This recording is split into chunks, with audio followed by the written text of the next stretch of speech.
Assalamualaikum warahmatullahi wabarakatuh.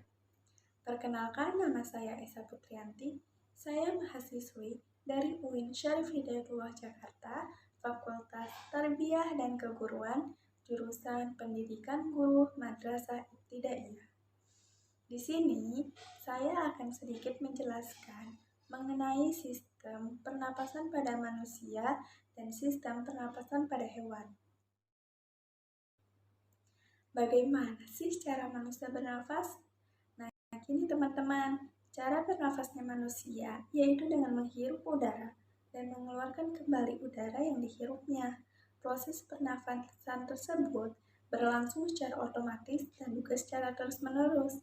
Kita bernapas dengan menghirup udara gas O2 atau yang disebut oksigen dan mengeluarkan gas CO2 yang disebut juga karbon dioksida. Teman-teman, pada manusia, alat pernapasannya meliputi 1. Rongga hidung. Rongga hidung merupakan tempat masuknya udara untuk kita bernafas. Udara masuk ke paru-paru melalui rongga hidung. Lalu ketika manusia menghirup udara masuk ke dalam tubuh melalui hidung. Di dalam rongga hidung terdapat rambut dan lendir. Rambut dan lendir berguna untuk menyaring udara yang masuk. Rongga hidung juga berfungsi untuk menghangatkan dan mengatur kelembapan udara yang masuk ke paru-paru. 2. Tenggorokan atau faring.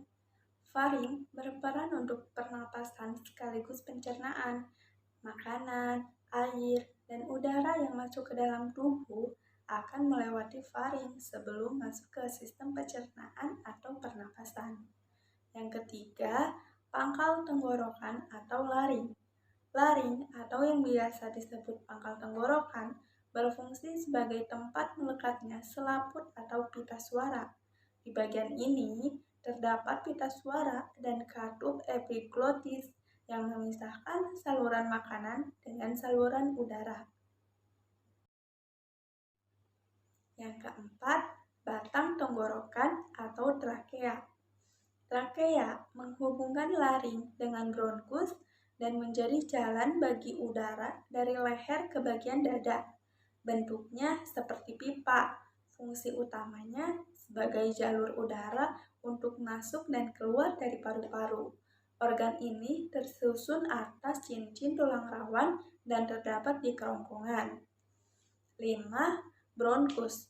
Bronkus merupakan cabang batang tenggorokan yang menyambungkan antara trakea dan paru-paru.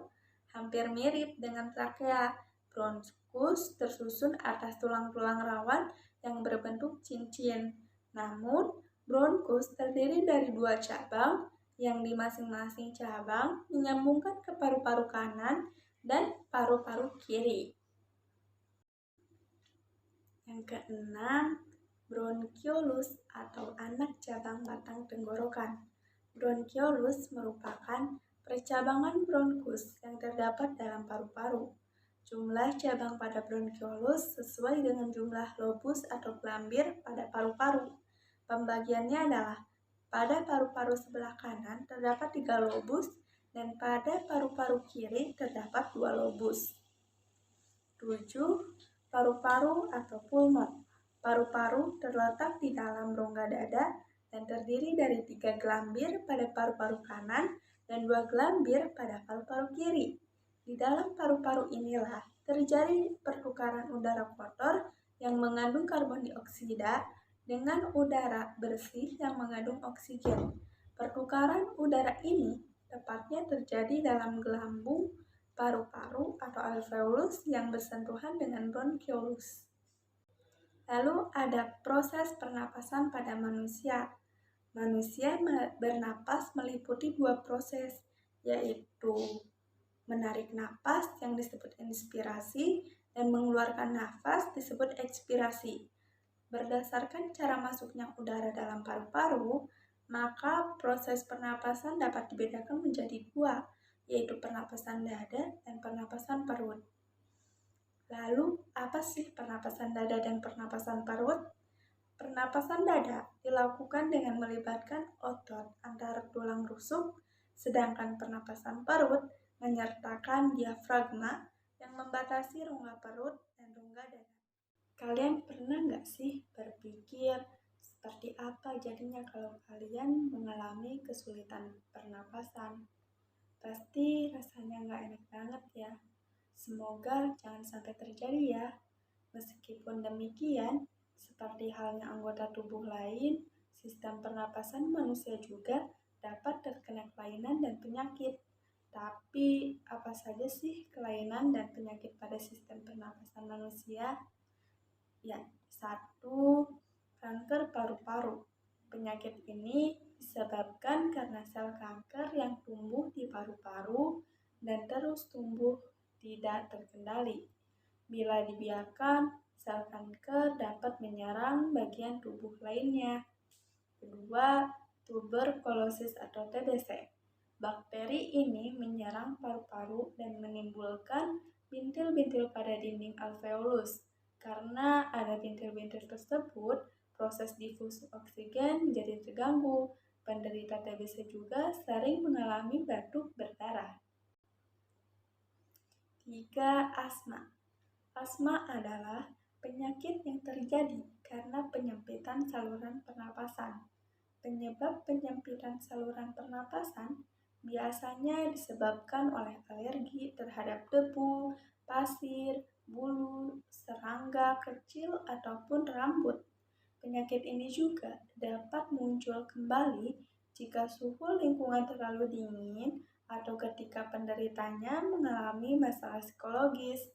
Jika tidak segera diberi penanganan, penderita dapat mengalami kematian akibat sesak napas. Keempat, bronkitis. Penyakit ini dapat disebabkan oleh virus yang mengakibatkan peradangan pada bronkus. Lalu flu, penyakit menular yang paling sering menyerang manusia. Orang mudah terserang influenza jika kondisi tubuhnya sedang lemah. Adapun gejala flu yaitu dimulai dari demam, sakit kepala, serta nyeri otot. Tenggorokan terasa sakit dan kadang disertai batuk, lalu hidung berair. Nah, cara kita untuk menjaga kesehatannya yaitu dengan cara kita mengkonsumsi makanan dan minuman yang bergizi, berolahraga secara teratur, serta beristirahat dengan cukup. Tubuh kita memerlukan istirahat yang cukup. Nah, untuk anak-anak, istirahat dalam bentuk tidur merupakan saat terbaik bagi pertumbuhan dan pemulihan tubuh. Lalu dengan menerapkan pola hidup bersih, baik menjaga pola hidup bersih di lingkungan maupun kebersihan diri. Selain yang sudah disebutkan sebelumnya, gangguan organ pernapasan pada manusia juga dapat terjadi karena udara yang tercemar yang dapat menyebabkan batuk, sesak napas, bahkan keracunan.